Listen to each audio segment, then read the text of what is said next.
Hello everyone, welcome back to my channel. So in this video I'll be explaining you about types of building motors. So we have motors which are classified into various categories based on various parameters like bulk density, the kind of binding material used in the motor, and nature of application of the building motor. We also have special motors. You can watch the video which is there already in the playlist. So coming in this video we'll discuss about classification of motors based on bulk density, the kind of binding material used, and the nature of application in this video. So coming to the first one is based on bulk density. Based on the property of bulk density, we have two types of motors. One is heavy motor and next one is a lightweight motor. So a motor or a building motor rather is said to be heavy motor if its bulk density is greater than or equal to 1500 kg per meter cube or 15 kilonewton per meter cube. Then it is called as a heavy motor. Generally, heavy quartz is used as a fine aggregate in such type of motors. Next we have lightweight motor. So if the motor is having a bulk density of less than 1500 kg per meter cube or 15 kilonewton per meter cube, we call it as a lightweight motor. Lightweight motor is prepared by mixing lime or cement as a binder, sand and sawdust or rice husk or jute fibers or coir or asbestos fibers as fine aggregates, right? Cinder motor is also a variety of lightweight motor. Lightweight motor is generally used in soundproof and heatproof constructions. Next, based on the binding material. Based on the binding material used in the motor, we have various classifications like lime motor, mud motor, surkhi motor, gypsum motor, and cement motor. Out of all which, cement motor is the most commonly used nowadays. People in the earlier days used lime motor, mud motor, surkhi motor, and right now even we can observe in few places where gypsum is also used as a binder material. I'll tell you that, but most widely used is cement motor. So these motors are given these names based on the material that is used as a binder. If lime is used as the binder in the motor, it's a lime motor. If mud is used, it's a mud motor. Mud in the sense it's clay. If surki is used, it's a surki motor. If gypsum is used, it's a gypsum motor. If cement is used, it's a cement motor. Likewise, we give the names and we classify. So let's get into one by one in detail. Yeah, first one is lime motor. So as told earlier, we have lime as the binding material. We generally have two types of limes. We have a fat lime and a hydraulic lime. Fat lime in lime motor requires 2 to 3 times of sand and it is used for dry works. Hydraulic lime and sand in 1:2 ratio will give good results in damp conditions, and also it is suitable for waterlogging areas. Lime mortar has a high plasticity, so it can be placed very easily. Pyramids at Giza, famous pyramids, right? They are plastered with lime mortar. So you can see this is how this is actually a grinding mill, lime to grind the lime.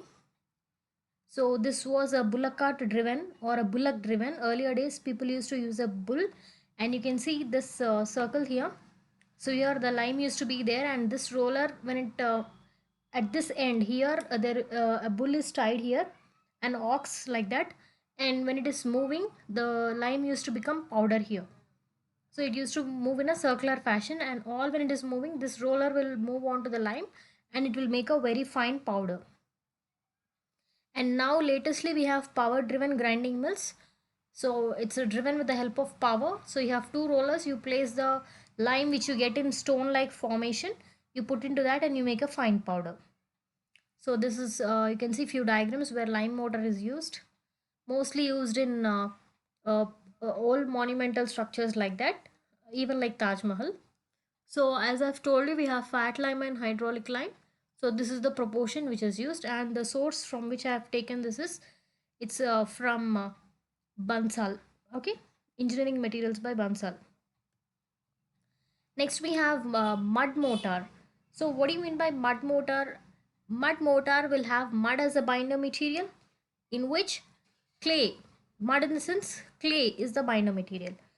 So this is also one of the oldest forms of mortar people who have used, and it's also one of the cheapest mortar, but it has very less strength when compared to the other kinds of mortars. So you can see in rural villages and even in areas like likewise in Rajasthan and that side, you can see people use all mud to build their houses, etc.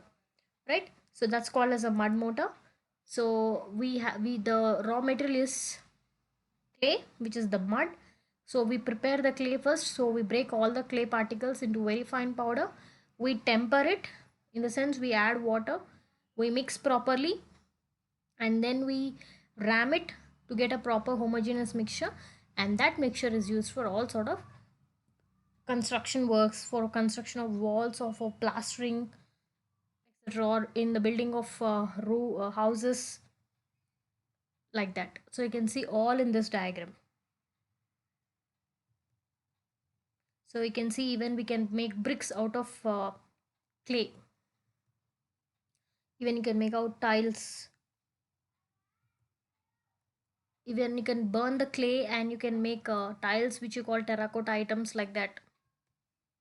Yeah, you can make paving tiles, roofing tiles. You can make some sort of jalis, screens, and you can also make different type of styled tiles. Like you can give some texture on the tiles, so that when you lay them on the floor, you get some design when you lay them properly. Next comes is surki mortar. So surki is nothing but it is the brick powder. So when bricks break up, or when you have excess powder left over from the bricks which is coming out, you need not waste that powder. You can directly use it as a binder material. So surki is nothing but it is a burnt clay. So we are already calling burnt clay as a brick, or for rather making a brick we are burning the clay. So for you to remember very easily, I told you just it's a brick powder, or else surki can be technically defined as a burnt clay powder. Right, so here we take surki, which is finer than 4.75 size, and then you take it along with the sand, you mix it, and you prepare the mortar. And this is how even you can add lime also. A part of lime also can be added. Neither surki can be used as a pure binder, or else you can add lime also to it. So if you're adding lime, what should be the proportion and for which type of work you can use, and if you're using only surki, what is the proportion and what can you use is shown in the diagram here. So this is the general specifications what we follow. Next, let's go for gypsum mortar. So gypsum mortar consists of plaster of Paris or plaster, and also soft sand as a binding material. So sand acts as a fine aggregate, plaster acts as a binder material. It has very low durability in damp conditions. I guess most of you have seen this plaster of Paris.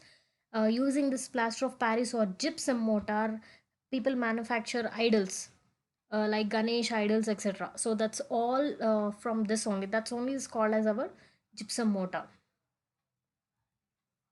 Next is cement mortar, so which is most commonly used, as I've told you. So it's cement will be the binding material in such type of mortar, and we employ sand as the fine aggregate.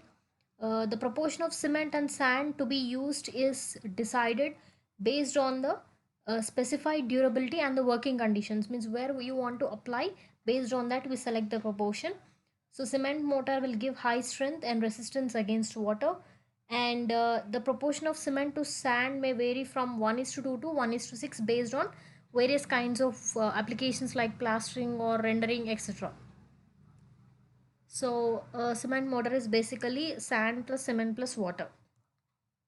So this is the for which type of work what should be the ratio of cement is to sand is given here. As I've told you, it varies from 1 is to 2 to 1 is to 6, means 1 part cement to 6 parts of sand. So last coming to based on the application. So based on application point of view, we have a mortar which is classified into two types, which is bricklaying or stone laying mortar, and next is finishing mortar. So bricklaying on stone laying mortar, what we do is we use it for a brickwork or for a stone work. Means generally we use this mortar to bind the two bricks together or two stones together. It is rather used in masonry construction. The proportions of ingredients for bricklaying or stone laying mortar will be decided based on the kind of binding material used. Next, we have finishing mortar. So, finishing mortar is used for pointing and plastering works. It is also used for architectural effects of building to give aesthetic appearance. The mortar used for ornamental finishing should have good strength, good mobility, and resistance against atmospheric actions like rain, wind, etc. So, you can see this is bricklaying and this is finishing. So this is again the complete chart which shows you what is the nature of the work, what type of mortar can be selected, what should be the proportion, right? So I hope you all understood the video. Thanks for watching.